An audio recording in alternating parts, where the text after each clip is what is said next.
Hello viewers, welcome to అమ్మతో ఈశ్వబాబు ముచ్చట్లు. అందరూ ఎలా ఉన్నారు? ఈరోజు ఈవినింగ్ స్నాక్స్ కోసం అరటికాయ బజ్జీలు వేసానండి.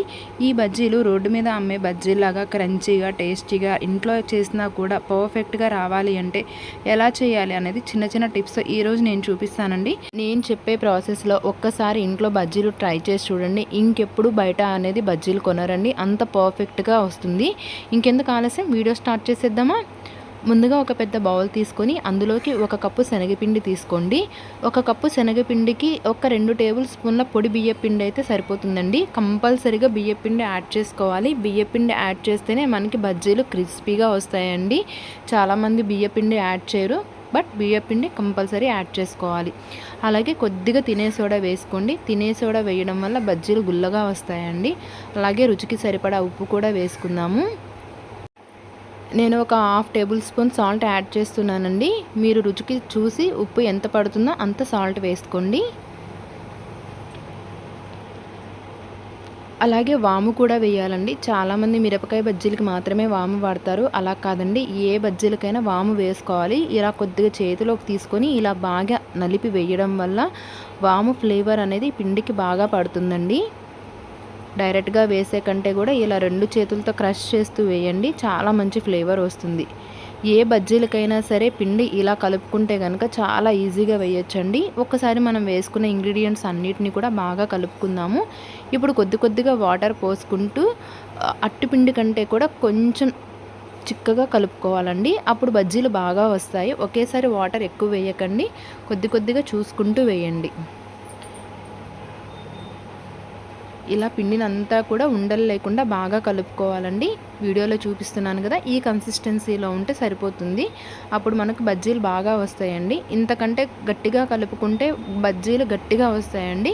ఇప్పుడు మనం బజ్జీలు వేయడానికి అరటికాయ తీసుకున్నాం కదండి. అరటికాయని పీల్ ఆఫ్ చేసుకొని సన్నగా స్లైసెస్ లాగా కట్ చేసుకోవాలండి. కట్ చేసుకున్న వాటిని ఇలా ఉప్పు నీళ్ళలో వేయడం వల్ల అరటికాయ ముక్కలు నల్లబడకుండా ఉంటాయండి. సో వీడియోలో చూపిస్తున్నట్టుగా ఇలా సన్నగా స్లైసెస్గా కట్ చేసుకోండి. ఇలా కొంచెం క్రాస్గా కట్ చేయడం వల్ల పెద్దగా పొడవుగా వస్తాయండి. చూపిస్తున్నాను కదా, ఇలా కట్ చేసుకోండి. అప్పుడు బజ్జీలు కూడా మనకి మంచి షేప్లో వస్తాయి.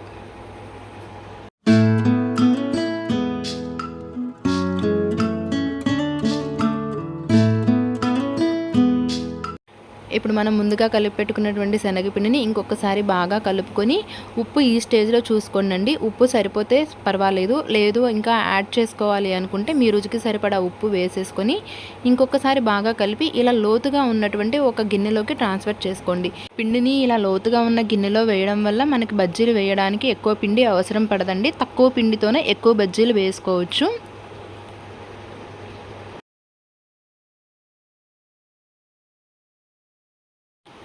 ఆయిల్ బాగా హీట్ అయింది కదండి. బజ్జీలు ఎప్పుడైనా సరే క్రిస్పీగా రావాలి అంటే ఆయిల్ అనేది చాలా హీట్ అవ్వాలండి. మీడియం ఫ్లేమ్లోనో లేకపోతే తక్కువ మంట మీద ఉన్నప్పుడు వేయకూడదు. ఇలా బాగా కాగిన నూనెలో తీసుకొని బజ్జీలు ఒక్కొక్కటిగా ఇలా వేసుకోవాలండి. చూడండి, మనకి లోతుగా ఉన్న గిన్నె తీసుకోవడం వల్ల ఎక్కువ పిండిని ముంచాల్సిన అవసరం రాలేదు. సో ఇలా మనకు కావాల్సిన బజ్జీలన్నీ ఒకదాని తర్వాత ఒకటి నిదానంగా వేసుకొని గోల్డెన్ బ్రౌన్ కలర్ వచ్చేంత వరకు కూడా ఫ్రై చేసుకోవాలి. చాలా సింపుల్ కదండి. చిన్న టిప్స్ తెలిస్తే ఇంట్లోనే చాలా ఈజీగా వంట చేసుకోవచ్చండి. బజ్జీల పిండిని ఒకసారి ఇలా కలుపుకుంటే ఈ పిండితోనే మనం ఎన్నో రకాల బజ్జీలు వేసుకోవచ్చండి.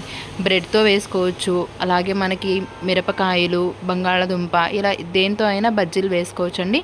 ఈ ప్రాసెస్తోనే బ్రెడ్తో బజ్జీలు వేస్తే చాలా టేస్టీగా ఉంటాయండి. ఆ రెసిపీ నేను ఇంకొకసారి యాడ్ చేస్తాను. ఇప్పుడు మనకి బజ్జీలు వేగిపోయాయి కదండి, వీటిని ఒక ప్లేట్లోకి ట్రాన్స్ఫర్ చేసుకొని అలాగే ఇంకొక రౌండ్ బజ్జీలు కూడా మనం వేసుకుందాము.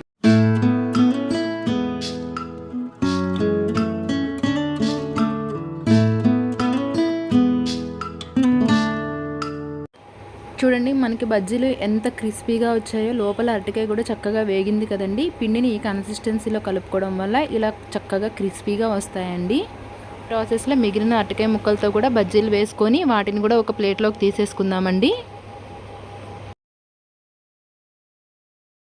ఇలా బజ్జీలన్నీ వేసుకున్న తర్వాత వీటిని ఇలాగైనా సర్వ్ చేసుకోవచ్చండి. లేదు అంటే ఇప్పుడు నేను చూపిస్తున్నట్టుగా బజ్జీలని ఇలా 4 ముక్కలుగా కట్ చేసుకొని వీటిపైన ఉల్లిపాయ, కొద్దిగా మసాలా కారపొడి, అలాగే నిమ్మకాయ కలుపుకొని తింటే చాలా చాలా టేస్టీగా ఉంటుందండి. ఎవరైనా ఇంటికి గెస్ట్లు వచ్చినప్పుడు ఇలా సింపుల్గా చేసి పెట్టండి, చాలా చాలా టేస్టీగా ఉంటాయండి. బజ్జీ పిండిలో మనం వాము కూడా యాడ్ చేసాం కాబట్టి డైజెషన్ ప్రాబ్లం కూడా ఉండదండి, చాలా త్వరగా డైజెస్ట్ అవుతాయి.